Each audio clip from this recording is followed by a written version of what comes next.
What's up, everybody? It's your favorite nerd, Confessions favorite nerd, and today we are looking at the Figma Samus. This is on loan to me from Esteban, and I do appreciate it. Ready for my confession? Starting a new thing here called Confessions, where I fess up, I keep it real, and I say things that sometimes aren't easy for the nerd community to handle. But here it goes. I've never, ever played Metroid. I've never even seen it played. Yes. Let the nerd hate flow through you. So, please forgive me, but that doesn't mean I don't know who the character is. I do. I always wanted to play it as a kid. I just, for whatever reason, it just never crossed my path. So, this is the figure. I do want to take a look at it. I even want one for myself just because of how iconic the character was when I was a kid, even though I didn't know anything about it. So, I don't really have anything else from the line, obviously, to compare it to size comparison-wise, but the figure is about 5 3/4 inches, but it is slightly adjustable. We'll talk about that here shortly. But in the meantime, let's get into accessories. Obviously, you get only the left side hands, one thumbs up, one relaxed hand, and then one kind of posing hand, and then the fist hand you saw in the opening footage. And then you have a swap out piece for the barrel of the gun, which is easily swapped out by just pulling the one out and replacing it with the other. And then it comes with this thing, which I believe is a morph ball. I could be wrong about that. It's got a gold finish for the gold, and then it has like a metallic gray for like the stuff in between, and then a metallic green inside. So I know this is like part of that lore for the character, and it definitely comes with one. And of course, a Figma stand. So let's look at this figure, and I'll tell you, I haven't quite seen anything like this. And I think it's fairly spectacular in terms of articulation anyway. So the head has this red metallic finish to it, and then the little tubes here are all painted that gunmetal gray, and then it has the metallic green for the visor with what feels like it's just it feels like it might have a piece of translucent over top of it. The same like they did with these bits down here, which we'll get to. So the head, I'm not exactly sure. Like, you can manipulate some of these pieces in here to look. It seems like it connects back here on a peg to a ball hinge that plugs in to a socket here. But the socket, like, watch this. You see the head's up?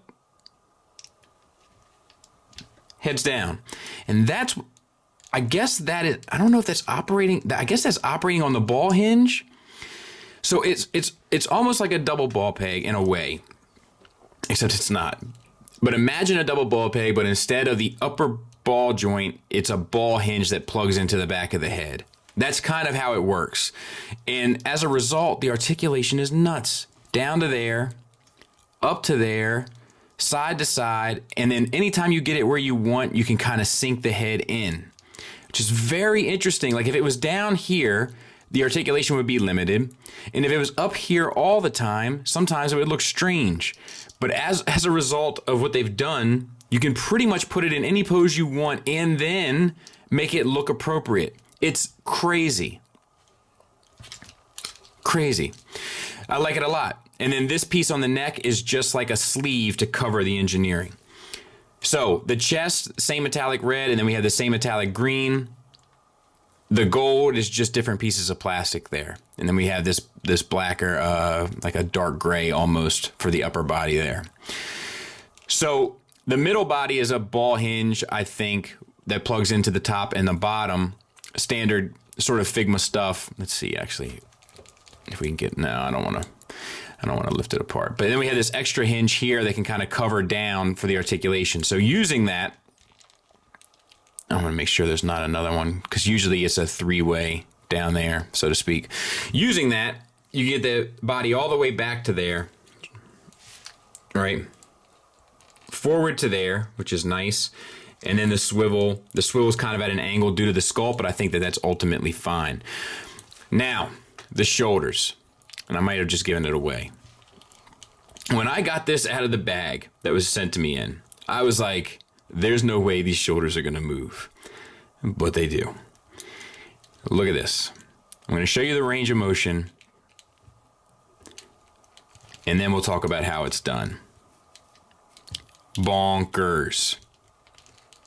Bonkers. So let's talk about the stylings. We have the gold finish. We have the black or the dark gray that's painted in there with the green on top. All that looks beautiful. Gold finish on the bicep there, gold finish on the arms. All that looks good. Now let's talk about how it's done.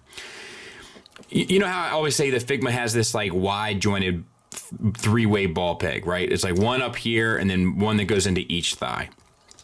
It's basically the same thing here, except it plugs into the torso and then one plugs into the shoulder pad and then the other one plugs into the arm, which as a result allows you to move this on the ball peg, the shoulder pad, then move the arm around it, and then move all of it inside the chest to get an insane range of motion. There's the butterfly joint, and I've already shown you the outward and forward movement with a,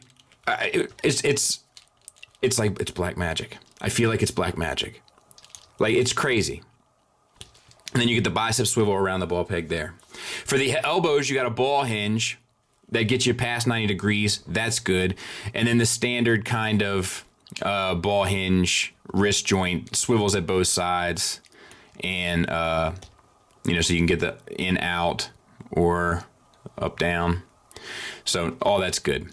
For the other side, same deal, except this one has the gun, obviously.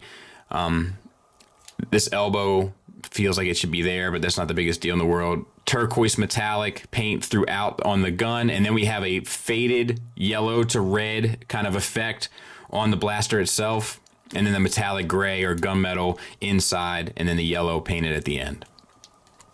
All right, for the thighs, same type of three-way, ball peg system as usual, except this. I think that the stem, and I can't really.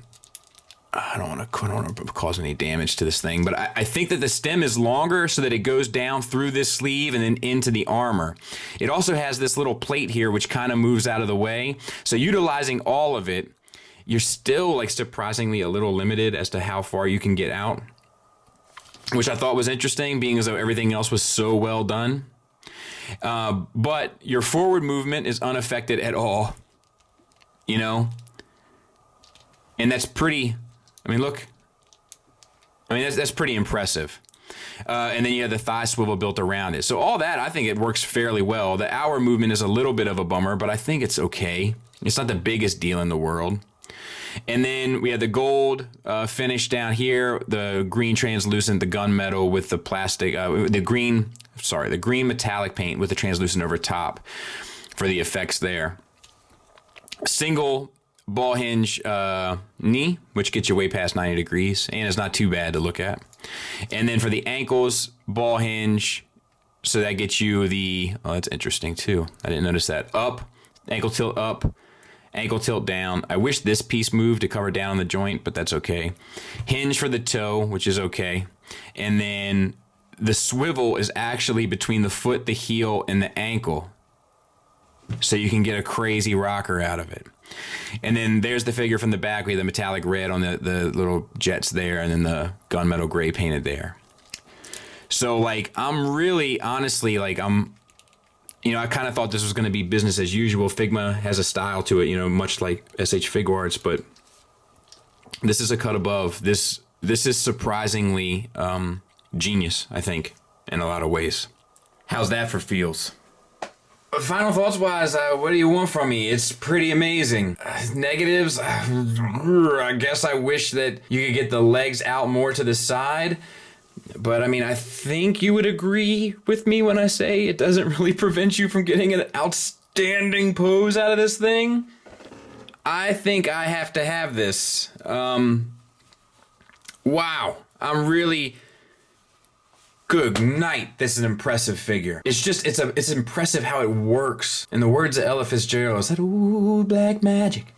The paint, the sculpt, and most importantly, the engineering and articulation will absolutely blow you away. The presence is right on the money. The materials feel good, standard, what you would expect with Figma. It's a definite, absolute, strong recommend from me. It's a good thing I didn't buy this last year, or it probably would have been in my top 5 figures of the year. It is astounding. Like, when you first start getting into the higher end collectible stuff, and you have like your first taste of of, you know, one of those special companies like Figuarts or Figma or Hot Toys or Takara or Fans Toys or any like, you know, really high-end toy action figure, and you had that shocking moment of surprise, and then you slowly get complacent. I don't know if complacent's the right word, but you get numb to it all. Nothing really wows you anymore. This wows me, and it's refreshing to feel. Thanks for listening. Thanks for watching. Until next time, take care.